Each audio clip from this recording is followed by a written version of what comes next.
తిరుమల లడ్డూ ప్రసాదం కల్తీ వ్యవహారంలో వైసీపీ పూర్తిగా ఇరుక్కుందా? ముఖ్యమంత్రి చంద్రబాబు ఉచ్చులో జగన్ చిక్కుకున్నారా అంటే పరిశీలకులు అవుననే అంటున్నారు.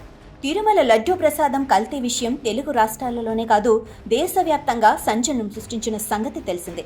కొన్ని నెలల కిందట ఆంధ్రప్రదేశ్ ముఖ్యమంత్రి నారా చంద్రబాబు నాయుడు తిరుమల లడ్డూ ప్రసాదంలో వినియోగించే నెయ్యిలో జంతువుల కొవ్వు కల్తీ చేశారంటూ చేసిన ఆరోపణలు దేశవ్యాప్తంగా పెను సంచలనం సృష్టించాయి. జగన్ హయాంలో లడ్డూ ప్రసాదం నాణ్యత విషయంలో పూర్తిగా రాజీ పడ్డారని, కాసులకు కక్కుర్తిపడి కల్తీ నెయ్యి వాడకానికి తలుపులు బార్లా తెరిచారన్న ఆరోపణలు వెల్లువెత్తాయి. వైసీపీపై విమర్శలు తీవ్ర స్థాయిలో వచ్చాయి. ఈ తరుణంలో సుప్రీంకోర్టు తిరుమల లడ్డూ ప్రసాదం తయారీలో వినియోగించే నెయ్యిలో జంతువుల కొవ్వు కల్తీ విషయంపై దర్యాప్తునకు స్వతంత్ర సిట్ను నియమించింది.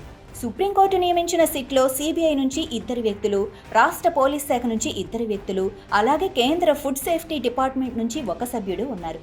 ఈ స్వతంత్ర సిట్ ఏర్పాటైన తర్వాత కొంతకాలం నెయ్యి కల్తీ వ్యవహారంలో ఎటువంటి వార్తలు వినిపించలేదు. పూర్తి నిశ్శబ్దం ఆవరించింది. దీంతో వైసీపీలు ఓ రేంజ్లో రెచ్చిపోయారు. తిరుమల లడ్డూ ప్రసాదం తయారీలో కల్తీ నెయ్యి అంటూ చంద్రబాబు అసత్య ఆరోపణలు చేశారంటూ విమర్శలు గుప్పించింది. తమ పార్టీని అప్రదిష్టపాలు చేయటానికే చంద్రబాబు అసత్య ఆరోపణలు చేశారని దుయ్యబట్టింది. చంద్రబాబు చేసినవి అసత్య ఆరోపణలు కనుకనే ఆయన కల్తీ నెయ్యి విషయం మాట్లాడటం లేదని విమర్శలు గుప్పించింది. సుప్రీంకోర్టు నియమించిన సిట్ దర్యాప్తులో చంద్రబాబు ఆరోపణలన్నీ సత్యదూరాలని తేలుతాయని, అందుకే ఆయన మౌనం వహించారని ఎడాపెడా చెలరేగిపోయింది. వైకుంఠ ఏకాదశి సందర్భంగా తిరుపతిలో జరిగిన తొక్కెసలాటను కూడా ఇందులోకి లాగి చంద్రబాబు లడ్డూ ప్రసాదం తయారీలో కల్తీ నెయ్యి ఆరోపణలు చేసినందుకే వెంకన్న దేవుడికి ఆగ్రహం వచ్చిందని, అందుకే ఎన్నడూ లేని విధంగా తిరుపతిలో తొక్కెసలాట జరిగిందని భాష్యాలు చెప్పింది. ఇతర విషయాలపై దృష్టి పెట్టారని విమర్శలు గుప్పించింది. వైసీపీ నేతలే కాదు, స్వయంగా వైసీపీ అధినేత జగన్ కూడా పదే పదే ఈ విషయాన్ని ప్రస్తావిస్తూ చంద్రబాబుపై విమర్శలు గుప్పించారు. సుప్రీంకోర్టు స్వతంత్ర సిట్ను నియమించడంతో తన అసత్యాలు బయటపడతాయని చంద్రబాబు భయపడుతున్నారని, అందుకే మౌనం వహించారని జగన్ విమర్శలు గుప్పించారు. ఇలా విమర్శలు గుప్పించడం ద్వారా తాము సుప్రీంకోర్టు నియమించిన సిట్ నిష్పాక్షిక దర్యాప్తు చేస్తుందని విశ్వసిస్తున్నామని చెప్పకనే చెప్పినట్లయింది. అయితే ఇక్కడ చంద్రబాబు మౌనం వైసీపీకి చేసిన ట్రాప్ అని ఇప్పుడు తేటతెల్లమైంది. ఎందుకంటే తాజాగా తిరుమల లడ్డూ ప్రసాదం తయారీలో కల్తీ నెయ్యి వినియోగం కేసుకు సంబంధించి సుప్రీంకోర్టు నియమించిన సిట్ కొన్ని అరెస్టులు చేసింది.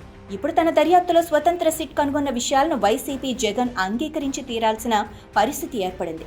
ఈ అరెస్టులన్నీ తిరుమల లడ్డూ ప్రసాదం తయారీలో కల్తీ నెయ్యి వినియోగం వెనుక వైసీపీల హస్తం ఉందని రుజువు చేసేవిగానే ఉన్నాయి. దీంతో వైసీపీ జగన్ పరిస్థితి ఇప్పుడు కక్కలేక మింగలేక అన్నట్లుగా తయారైంది.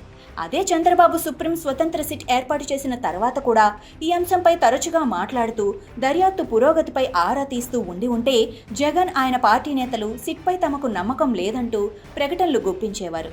అయితే చంద్రబాబు వ్యూహాత్మకంగా మౌనం వహించడం ద్వారా చంద్రబాబు జగన్కు ఉచ్చు పన్నారని భావించాల్సి ఉంటుంది.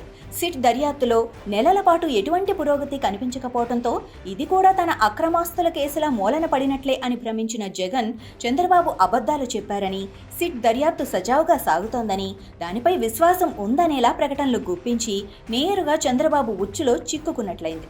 ఈ కేసులో సిట్ ఇప్పటికే ఏఆర్ డైరీ ఎండీ రాజు రాజశేఖర్, వైష్ణవి డైరీ సీఈఓ అపూర్వ వినయ్ కాంతా చాండా, బూలేబాబా డైరీ డైరెక్టర్లు పోమిల్ జైన్లను అరెస్టు చేసింది. దీంతో తిరుమల లడ్డూ ప్రసాదం తయారీలో కల్తీ నెయ్యి వినియోగం ఆరోపణలు అభూత కల్పనలు కావని, అక్షర సత్యాలని రుజువైనట్లయింది.